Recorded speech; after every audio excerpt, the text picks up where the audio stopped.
Hey guys, this is Eric from Jarvis Boards, and today I'll be unboxing our 11-foot 8-inch paddleboard frame kit.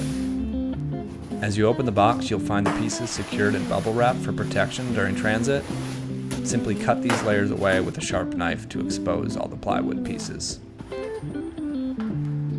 In this particular model, there are 18 cross pieces, or ribs, 3 center spine pieces, and a total of 6 side rail pieces, which fit together to form the perfect internal structure of your wooden paddleboard. These pieces have precision, laser-cut notches, allowing everything to fit perfectly when assembled and eventually glued together. Let's do a quick dry fit assembly of the back section of the board.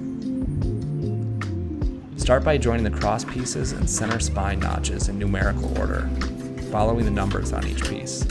This will ensure the correct alignment and a smooth assembly process.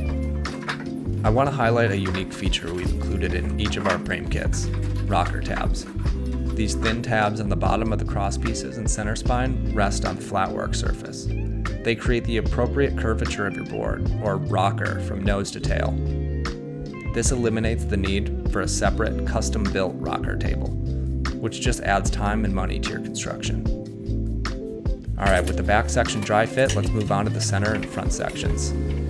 Assemble each numbered piece in the exact same way we did with the back. Remember to pay attention to the numbered order for a seamless fit.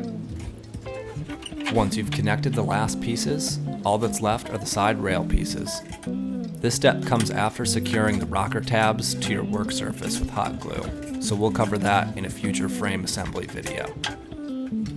Keep in mind that the bottom of the board that touches the water is actually face up at this stage.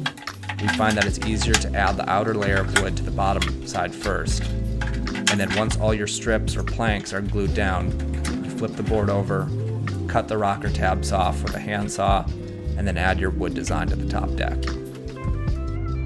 That's it for today's unboxing of our 11-foot 8-inch frame kit. If you want to learn more about wood board building or stay updated about our latest builds, make sure to follow along and subscribe to our channel. Thanks for joining, and until next time, work hard and paddle often.